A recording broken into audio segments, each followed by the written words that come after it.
लेकिन हरियाणा में बीजेपी सरकार का यह दूसरा कार्यकाल है और भाजपा सरकार का मूल मंत्र भ्रष्टाचार को जड़ से उखाड़ फेंकना था। इस मुद्दे को लेकर बीजेपी चुनाव भी जीती और इस मुद्दे को धरातल पर उतारने के लिए तमाम प्रयास भी किए गए और सबसे बड़ा जो प्रयास था टेक्निक के माध्यम से, ऑनलाइन रजिस्ट्रेशन के माध्यम से या चीज़ों को ऑनलाइन करके पारदर्शिता को बढ़ाना। इसको लेकर खासकर लैंड रजिस्ट्रेशन का जो सिस्टम है उसको पूरी तरीके से ऑनलाइन बनाया गया था, लेकिन हाल ही में ऑनलाइन रजिस्ट्रेशन को हरियाणा में रोका गया है। आखिर इसकी क्या वजह है और इसको कैसे और पहले से बेहतर बनाया जाएगा, इस पर बात करने के लिए हमारे साथ हरियाणा के मुख्यमंत्री मनोहर लाल मौजूद हैं। उनसे बात करेंगे और जानेंगे अब जो प्रक्रिया अगली शुरू होगी वो किस प्रकार से होने वाली है। सर, न्यूज़ 18 पर आपका स्वागत है। धन्यवाद। और सवाल मेरा यही है कि डिजिटाइजेशन को आपने बहुत प्रमुखता दी, न सिर्फ रेवेन्यू डिपार्टमेंट में बल्कि हर विभाग में लगभग तकनीक का इस्तेमाल किया गया ताकि पारदर्शिता बढ़े। शुरुआत में रेवेन्यू डिपार्टमेंट से ही करूंगा। हाल ही में जो रजिस्ट्रेशन, लैंड रजिस्ट्रेशन है उसको रोका गया है, सर इसकी क्या वजह है? देखिए नीरज, मैं इसकी भूमिका में थोड़ा सा जानना चाहूँगा। 2014 में जब हम लोगों ने सत्ता संभाली थी उस समय हमारा जो मैंडेट था वो यही था कि एक ज़ीरो टॉलरेंस फॉर करप्शन, एक पारदर्शी सरकार, इस नाते से हमको आगे बढ़ना है। और यदि आपको ध्यान में होगा तो ठीक 25 दिसंबर 2014 को हमने, जैसा आपने कहा, ई रजिस्ट्रेशन का कार्यक्रम शुरू किया था। सीएम विंडो का भी एक कार्यक्रम उस समय शुरू किया था। गुड गवर्नेंस डे के नाते से हम 25 दिसंबर को हर साल बनाते हैं। तो लगातार हम उन कामों को आगे करते करते 5 साल में हमने बहुत से कार्यक्रम ऐसे शुरू किए। डीबीटी शुरू किया, उसमें ऑनलाइन ट्रांसफ़र पॉलिसी बनाई, ऑनलाइन आधार बेस्ड सिस्टम से हमने बायोमेट्रिक अटेंडेंस सिस्टम शुरू किया, हमने बच्चों के एडमिशन जो है वो आधार बेस्ड ऐसा शुरू किया, और जन्म से ही बच्चे का जो आधार कार्ड है बनना शुरू, वो हमने शुरू किया। पीडीएस सिस्टम ने हमने पॉइंट ऑफ सेल्स, इस सिस्टम को हमने शुरू किया। हमने इस प्रकार के एक एक चीज़ को आगे बढ़ाते हुए अभी लास्टली पिछले साल मेरी फसल मेरा ब्यौरा, ताकि किसानों की सारी फसल का ब्यौरा उसका सारा किसान को भी पता हो और उसकी बिक्री ठीक हो जाए, उसको कंपनसेशन में कोई तकलीफ दिक्कत ना आए, उसको प्रोक्योरमेंट के समय कोई दिक्कत ना आए, ऐसे सारे हमने सिस्टम किए। लेकिन एक बात जो ध्यान में आई कि इसमें बहुत चीज़ें करनी और शेष हैं। तो शेष जब बातें करने के लिए हम आगे बढ़े, उसके अंदर प्रक्रियागत कुछ चीज़ें थी और कुछ आइडेंटिटी को लेकर के भी एक क्राइसिस होता था। व्यक्ति की आइडेंटिटी के लिए तो आधार कार्ड है, लेकिन परिवार की आइडेंटिटी का कोई सिस्टम अपने यहाँ अभी विकसित नहीं हुआ है। हमने हरियाणा में सबसे पहले परिवार पहचान पत्र इस नाम से इस प्रक्रिया को शुरू किया ताकि एक परिवार की पहचान भी बने। इसी प्रकार दूसरा एक विषय था, वो है प्रॉपर्टीज़ को लेकर, लैंड्स को लेकर के, लैंड की टाइटलिंग, लैंड की इंडेक्सिंग, लैंड की आइडेंटिफिकेशन और डिजिटलाइजेशन ऑफ रेवेन्यू रिकॉर्ड्स। इस विषय में भी बहुत हम पिछड़े हुए थे। इसको हमने पिछले 6 महीने से इसके अंदर थोड़ा तेज़ी लाए और तेज़ी लाने के बाद एक नया कार्यक्रम हमने शुरू कराया कि डिजिटलाइजेशन ऑफ लैंड रिकॉर्ड्स। और उसमें एक और भी कार्यक्रम था कि हम ग्रामीण क्षेत्र के अंदर जो लाल डोरा होता है, उस लाल डोरे के अंदर का जो रेवेन्यू रिकॉर्ड है ये भी तैयार करना चाहिए, जो आज तक इतने सालों में किसी ने किया नहीं। और उस योजना को जैसे हमने शुरू किया, एक गांव सिरसी गांव है करनाल में, जिसको हमने लाल डोरा मुक्त किया, और वो योजना इतनी पसंद आई कि प्रधानमंत्री जी ने उस योजना को स्वीकार किया और इसको स्वामित्व नाम से एक योजना का नाम दे करके, और जो हरियाणा में हम चला रहे थे उसको देश के अन्य 7 प्रांतों में भी शुरू कर दिया है। तो उसके आधार के ऊपर हम ज़मीनों के सारे सिस्टम को करने के लिए आगे बढ़ रहे थे। तभी हमको एक बात ध्यान में आई थी कि जो रजिस्ट्रेशन होता है ज़मीनों का, अब मैं आपके जो प्रश्न का ठीक उत्तर दे रहा हूँ कि जो रजिस्ट्रेशन होता है ज़मीनों का, ई रजिस्ट्रेशन जब हम करते थे उसका हेतु ये था कि जो रजिस्ट्रेशन कराते समय किसी भी बायर को, सेलर को महीनों महीने देर करनी पड़ती थी, चक्कर काटने पड़ते थे, कभी पटवारियों के, कभी तहसीलदार के, कभी किसी और ऑफिस के, उनको ठीक से रजिस्ट्री भी हो नहीं पाती थी। हमने ई रजिस्ट्रेशन शुरू किया था कि भाई जिस दिन भी सारे डॉक्यूमेंट्स लेकर के आप तहसील में पहुँचेंगे, चेकलिस्ट होगी, आप सुबह पहुँचें और शाम को आपकी रजिस्ट्री आपको मिल जाएगी, आप नहीं लेने आएंगे, आपके घर पहुँच जाएगी। उसमें हम कामयाब रहे और लगातार 5-5.5 साल इस ई रजिस्ट्रेशन कार्यक्रम का बहुत स्वागत हुआ, लोगों ने इसको अच्छा समझा।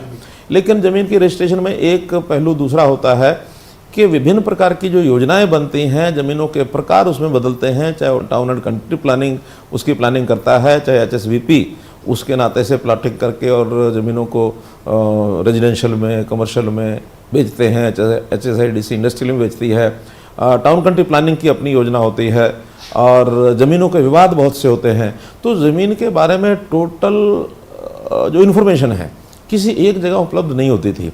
एनओसीज ला करके रजिस्ट्री करानी पड़ती थी। लेकिन एक बहुत बड़ा जो हमको एक इसका लूप पता लगा कि बिना एनओसी के भी रजिस्ट्रेशन हो जाती है। बाद में फिर इलीगल कंस्ट्रक्शन होती है, कॉलोनीज बन जाती हैं, डिपार्टमेंट के लोग उनको तोड़ने के लिए निकलते हैं। फिर जिस आदमी ने खरीद लिया, अब बेचारा गरीब आदमी है जो छोटा प्लॉट लेकर के वो कैसे ना कैसे अपना सिर ढकने के लिए छत बना लेता है, उसके मकान बन जाता है। लेकिन चूँकि पॉलिसीज़ में वो एक इलीगल मकान है, इलीगल कॉलोनी है, उसको फिर कहीं ना कहीं तोड़ते हैं और कहीं उसके चार्जेस लगाते हैं, उसको बहुत पछताना पड़ता है।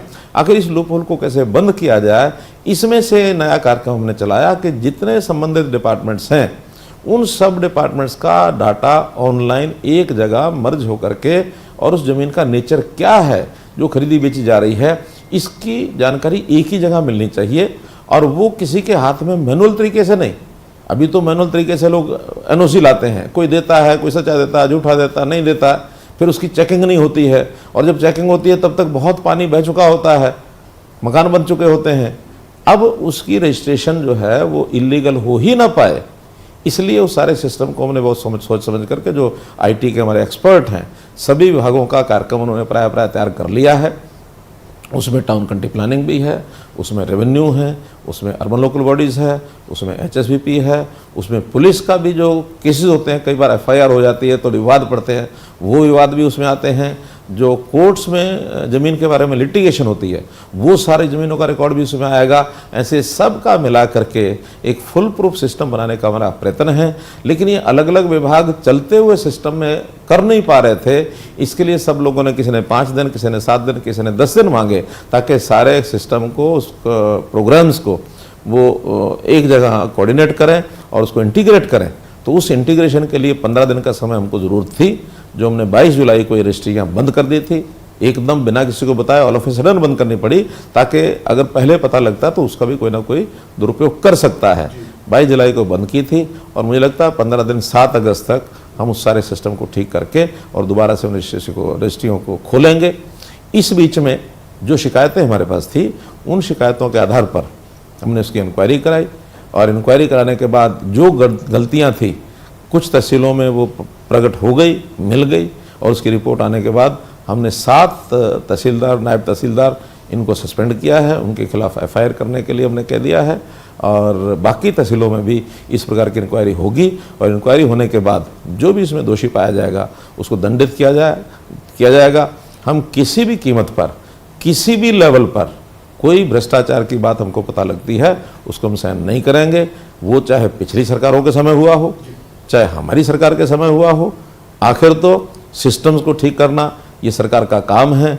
अब नीचे जो सिस्टम को बिगाड़ते हैं वो कितना ही बड़ा व्यक्ति होगा, कितना ही अप्रोच वाला होगा, उसको दंडित किया जाए, उसको छोड़ा नहीं जाएगा। तो सर आप ये कह रहे हैं कि अब अगर ज़मीन का जो रजिस्ट्रेशन है उससे संबंधित जितने भी विभाग हैं वो सब एक साथ आ जाएंगे, इंटीग्रेट हो जाएगा सिस्टम। जमीन से जुड़ी कोई भी बात या किसी विभाग से संबंधित, या वो विवादित है या उस पर किस प्रकार का उसका रिकॉर्ड है, ये सारी चीज़ें अब गलत कोई कागज लेकर नहीं आ पाएगा। तो ये जो सिस्टम है ये कब तक आपने जैसे बताया कि 7 तारीख तक होने जाने की उम्मीद है। इससे आपको क्या लगता है कि जो करप्शन का जो आपका मूल मंत्र है वो पूरी तरीके से अब हम मान के चलेंगे कि रुक जाएगा? अभी तक जो शिकायतें मिली हैं उन शिकायतों को ध्यान में रखते हुए सारी तैयारी की जा रही है। और मैं समझता हूँ वो जो सारी चीज़ें जो ध्यान में आई हैं उनको तो निश्चित रूप से बंद हो जाएगा।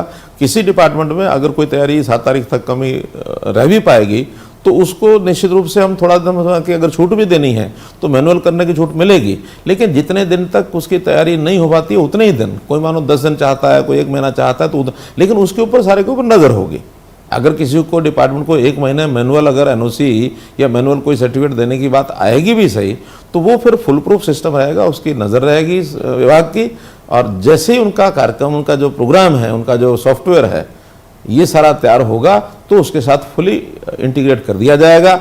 लेकिन चूँकि ये जो सिस्टम आईटी के हैं, टेक्नोलॉजी के हैं, आपको पता है टेक्नोलॉजी के सिस्टम में बहुत सी चीज़ें ठीक की जाती हैं और ठीक करने के बाद अगर मान लो फिर भी कोई किसी ने नई बात ईजाद कर ली, उसके लिए भी डिपार्टमेंट तैयार है।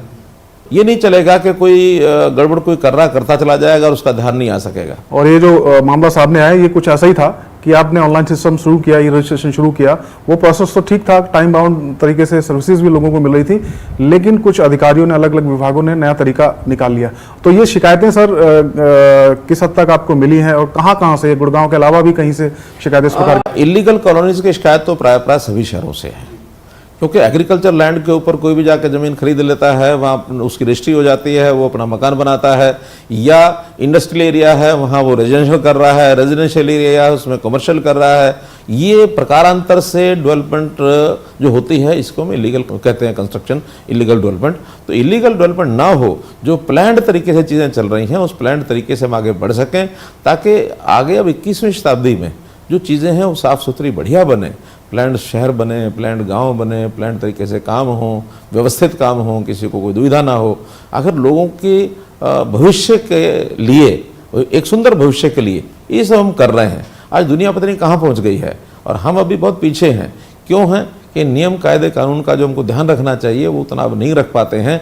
उसको ध्यान रखने के लिए लोगों को एजुकेट भी करना पड़ेगा, उनको थोड़ा उस बात के लिए इंस्पिरेशन भी करनी पड़ेगी, और उसकी व्यवस्थाओं में उनको कोई तकलीफ आती है, यानी लोगों को दिक्कत आती है, तो उसको हल करने के लिए सरकार को अपने सिस्टम से सारी चीज़ें ठीक करनी पड़ेंगी।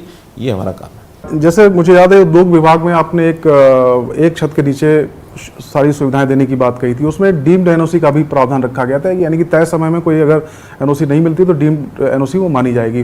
तो अब जो नई चीज़ें आएंगी, नई टेक्नोलॉजी का इस्तेमाल करेंगे, आप इंटीग्रेशन कर रहे हैं, तो लोगों को टाइम बाउंड तरीके से ही सर्विसेज मिलती रहे, इसको कैसे इंश्योर किया जाएगा सर? देखिए, वैसे तो न केवल ईज ऑफ डूइंग बिजनेस को हमने अच्छा किया, और HEPB के माध्यम से ये जो एक छत के नीचे इंडस्ट्री को 17 विभागों की लगभग 40 क्लियरेंसेज, ये उनको टाइम बाउंड तरीके से हम 45 दिन में देते हैं। कोई विभाग 45 दिन में कोई अगर कम्युनिकेट नहीं करेगा किसी को, तो वो डीम्ड क्लियरेंस उसकी मानी जाएगी, सिवाय एनवायरमेंटल क्लियरेंस के। एनवायरमेंटल क्लियरेंस जो कि एक बड़ा विषय होता है, उसमें केंद्र सरकार का भी डिपार्टमेंट, हरियाणा सरकार का भी डिपार्टमेंट एनवायरमेंटल विषय को डीम्ड नहीं किया जा सकता, उसको छोड़ के बाकी सब हमने डीम्ड कर दी है। और इसके बाद भी किसी प्रकार की कोई और कठिनाइयाँ निवेशक को आएंगी, उद्योग को आएंगी, उसको हम दूर करेंगे। और उसको दूर करने के लिए अब हमने ऑनलाइन सिस्टम से ही जो एक बड़ा प्रोग्राम चल रहा है, वो है पूरी एंटरप्रेन्योरशिप की जितनी इकाइयाँ हैं, चाहे वो उद्योग है, चाहे वो व्यापार है, चाहे कोई भी है, उन सबको रजिस्ट्रेशन करना। तो हम नाम से HUM, हरियाणा उद्यम मेमोरेंडम, इस नाम से रजिस्ट्रेशन शुरू कर दिया है। अभी बहुत थोड़े दिन हुए हैं, लेकिन इसको प्रचारित करके, अवेयर करके, और पूरे उद्योग को, पूरे व्यवसाय को, कोई भी छोटा बड़ा एंटरप्रेन्योर है, उसमें कितने लोग काम करते हैं, कौन कौन काम करते हैं, और उनके व्यवसाय का प्रकार क्या है, और हर प्रकार की दृष्टि से उनको एक डाटा उनका तैयार किया जाएगा, और उनकी कोई भी दिक्कत तकलीफ है वो हम सरकार की ओर से यहाँ बैठे बैठे भी हल करने के लिए तैयार रहेंगे। एक सर लैंड रजिस्ट्रेशन वाले मामले पे दोबारा लौटते हैं। आपने सभी जिला उपायुक्तों से रिपोर्ट मांगी है, और इसके अलावा टाउन एंड कंट्री प्लानिंग और लोकल अर्बन बॉडी डिपार्टमेंट को एक इंटरनल जांच के लिए भी बोला है। तो सर किस प्रकार की जांच रहेगी और कब तक रिपोर्ट आपने मांगी है, और उसके बाद किस प्रकार की कार्रवाई हमें देखने को मिलेगी? सभी जगह सभी DCs को हमने कह दिया कि ऐसी सारी रजिस्ट्रेशन जो अभी पिछले दिनों में जो हुई है उसकी जांच करेंगे, क्योंकि जिस प्रकार की जांच चल रही है उस जांच में पहली बात तो ये बताता हूँ कि उसमें सरकार का कोई रेवेन्यू लॉस नहीं है। उसमें तो कुल मिलाकर जो प्लानिंग पार्ट है उसके ऊपर लोगों को उसमें अंडरग्राउंड तरीके से, जैसा कहना चाहिए इलीगल तरीके से रजिस्ट्री करके देने का एक जो सिस्टम है, उसी को हमें रोकना है। ज़मीन की रजिस्ट्री हुई है, रेवेन्यू तो जो मिलना ही है, चाहे वो किसी प्रकार की ज़मीन होती उसमें रेवेन्यू मिलता है। लेकिन यह है कि किसी जगह पर है तो इंडस्ट्रियल एरिया हमने तय कर रखा है, और वहाँ मानो उन्होंने रजिस्ट्रेशन बनाना शुरू कर दिया, कल को प्लानिंग में दिक्कत आती है, उसको इलीगल कहेगा, फिर उसको तोड़ना पड़ेगा, तो ये तकलीफ लोगों को होगी। तो इसलिए लोगों को तकलीफ ना हो, इस कारण से इन चीज़ों को रोकने के लिए हमने कदम उठाए हैं। और अभी भी जो गड़बड़ें हुई हैं, जैसे मानो गुड़गांव जिले के 6 तहसीलों में, सब तहसीलों में ये सब चीज़ें हमको ध्यान में आई हैं, ऐसे बाकी जगह भी, खास करके रेवाड़ी है, फरीदाबाद है, फिर हमारा सोनीपत है, रोहतक है, झज्जर है, जहाँ दिल्ली के आसपास जहाँ ज़मीनों के रेट बहुत ज़्यादा हो गए हैं, और जहाँ इस प्रकार की इलीगल कॉलोनीज़ की बहुत ज़्यादा मशरूमिंग हो रही है, उसमें पानीपत भी है, उसमें करनाल भी है, उसमें पंचकुला भी है। तो ऐसे स्थान जहाँ ज़मीनों के रेट ज़्यादा हो गए, जहाँ मशरूमिंग हो रही है, इन स्थानों पर इसकी चेकिंग कराएंगे और गलत काम नहीं करने देंगे। एक सवाल मैं अपोजिशन को लेकर भी सर पूछूंगा। इस मसले को लेकर चाहे कांग्रेस हो, इंडियन नेशनल लोकदल के विधायक अभय चौटाला हो, इन्होंने कहा कि ये बड़े स्तर पर घोटाले हैं। एक सवाल उन्होंने उठाया, खासकर अभय चौटाला ने, कि एक ही मंत्री के विभाग से जुड़े घोटाले क्यों हो रहे हैं और मुख्यमंत्री को दबाव में है कि गठबंधन सरकार चलानी है, इसलिए कोई कार्रवाई वो करते नहीं है। उप मुख्यमंत्री की तरफ ही उनका इशारा था। देखिए, जिन लोगों ने कभी सरकार में रह करके कुछ किया नहीं, जिनको करना आता नहीं, मैं कहूँगा, जिन्होंने इस प्रकार का कभी सिस्टम खड़ा करने के लिए कभी सोचा नहीं, वरना आईटी के टेक्नोलॉजी के सिस्टम तो 2000 का जो पहला दशक है, 2000 से 2010 के बीच में सारे देश भर में शुरू हो गया। हमसे बहुत प्रांत कितने ही आगे निकल गए। आंध्रा है, तेलंगाना है, महाराष्ट्र है, ये आईटी के मामले में 2003-4 से जो शुरू किया इन्होंने अटल जी के टाइम के ऊपर, तो उस समय सारे देश में लागू होना चाहिए था, बहुत सी चीज़ें में आगे आ जाते। इन्होंने तो सिस्टम को कभी लागू किया नहीं और इनको लागू करने के लिए किसी ने प्रेरित भी नहीं किया, और इनको लगा कि लागू हो गया तो सब चीज़ ट्रांसपेरेंट हो जाएगी, और जो इनके लोग अभी खुद करते थे या इनके लोग करते थे, जो धंधे तमाशे करते थे, वो सारे बंद हो जाएंगे। तो उसको जब हमने ठाना कि हम इसको दूर करेंगे, ठानते समय सब लोग तो एक जैसे नहीं हैं। जब ये नीचे गड़बड़ करने वाले लोग हमको ध्यान में आए, अब ये सिखाए हुए तो नहीं के हैं, भर्ती किए हुए तो ज़्यादातर उन्हीं के लोग हैं। हम तो भी 5-6 साल से आए हैं। आज भी 90%, 95% जो भर्तियाँ कब की हैं, कि पहले की। हमारे आने पर तो 5 से 10% भर्तियाँ हुई हैं। तो इसलिए इस सिस्टम को जिन लोगों ने खराब किया है, उन लोग वो कब कब के कौन कौन आए हुए हैं, ये पहचान वो कर सकते हैं। आज हम कुछ करते हैं तो जब इनको समझ में नहीं आता, तब ये एक ही बात शब्द पकड़ा हुआ है, घ ओ ट्र आ ल आ घोटाला, हर चीज़ में घोटाला। अरे जब हमने कहा कि कोई गलती पकड़ी जाएगी, हमारे टाइम की हम भी पकड़ेंगे, उनके टाइम की होगी उसको भी पकड़ेंगे। घोटाला कहीं का भी हो नहीं, घोटाला है ही नहीं। सिस्टम में कमी है, व्यवस्थाओं में कमी है, और उन व्यवस्थाओं को, सिस्टम को चेक करना, ये घोटाला नहीं। अब चोरी करते हैं लोग टैक्स की, घोटाला थोड़ी है। टैक्स की चोरी को रोकना है, हमको रेवेन्यू बढ़ाना है। अब टैक्स की चोरी करने में कौन कौन लगा हुआ है, नीचे से ऊपर तक बहुत से लोग उसमें लालच कर सकते हैं। तो ये सिस्टम को ठीक करने का काम हम कर रहे हैं। अगर हमने बच्चों का एडमिशन इसको ऑनलाइन जब किया, 2 से शायद 2.5 लाख बच्चे प्राइमरी स्कूल के अंदर संख्या कम हो गई। अब जब कम हुई, इसका मतलब वो क्या घोटाला था? लापरवाही थी। उस लापरवाही में जो छोटे छोटे लेवल के लोग भी अपने बच्चों को 2 जगह एडमिशन दिखाते थे। वृद्धावस्था पेंशन में भी ऐसा कुछ सामने आया था। वृद्धावस्था पेंशन थी। अब क्या घोटाला कहेंगे वो? अब एक लालच में लोग कर रहे हैं, उसको हमने रोकना है। तो हर चीज का घोटाला नहीं होता है। घोटाला वो होता है जिसका कोई सबूत मिल जाए, पकड़ा जाए कि इस आदमी ने एक बड़ा घोटाला किया। बड़ा घोटाले थे 2G घोटाला, घोटाले थे कोयला घोटाला, पनडुब्बी घोटाला, जीप घोटाला, आसमान में भी घोटाला, पताल में भी घोटाला, जमीन पर भी घोटाला। घोटाले थे जमीनों में सेक्शन 4 करने के बाद 6 तक कितनी जमीनें छोड़ दी गई और एक सिस्टम से छोड़ दी गई, जो आज सुप्रीम कोर्ट में भी, CBI में भी, सब जगह चल रहे हैं। घोटाले वो थे। ये कमियां हैं। इन कमियों को ठीक करने के लिए हम सिस्टमेटिक चेंजेस कर रहे हैं। तो इसको चेंज को ठीक करने के लिए सारी चीजें करेंगे, इसमें कोई घोटाला कहीं नहीं। एक सर, पारदर्शिता की जब बात करते हैं तो आपका ये मेन एजेंडा था, तो इस पारदर्शिता को और बढ़ाने के लिए, चीज़ों को और ट्रांसपेरेंट करने के लिए क्या प्लान है सर? बाकी विभाग हैं उनमें भी आपने शुरू किया है ऑनलाइन जो प्रक्रियाएं हैं, इसको और कैसे बेहतर बनाने की योजना? सिस्टम बहुत आगे तक बढ़ाया जा सकता है। स्काई इज द लिमिट, कोई सीमा नहीं है इसकी। अभी तो हम परिवार पहचान पत्र इसके ऊपर लगे हैं, अभी हम डिजिटलाइजेशन ऑफ लैंड रिकॉर्ड्स इस पर लगे हैं। ये सारी चीज़ें जब हो जाएंगी, जब ट्रांसपेरेंसी आ जाएगी, उस ट्रांसपेरेंसी के आने के बाद बहुत सुधार आएंगे। तो सर अब मान के चले 17 तारीख से दोबारा शुरू होगी लैंड रजिस्ट्रेशन? निश्चित होगी 17 तारीख से। अब वो टाइम तो भी 7 तक किया हुआ, लेकिन 7 के बाद कुछ दिन की गुंजाइश दी जा सकती है। उसका जो रिव्यू होगा, प्रेजेंटेशन होगी, और उस प्रेजेंटेशन में अगर सब लोगों को ये लगेगा है फुल प्रूफ सिस्टम हो गया है या नियर टू इट, चालू कर देंगे। धन्यवाद सर। तो थे हरियाणा के मुख्यमंत्री मनोहर लाल, जो कह रहे हैं कि सिस्टम को ट्रांसपेरेंट बनाने के लिए बहुत कुछ किया गया है, बहुत कुछ किया जाना बाकी है, इसका इज द लिमिट। लेकिन अगर गड़बड़ी पाई जाएगी, चाहे वो किसी भी सरकार के दौरान की हो, उसके खिलाफ कार्रवाई जरूर होगी।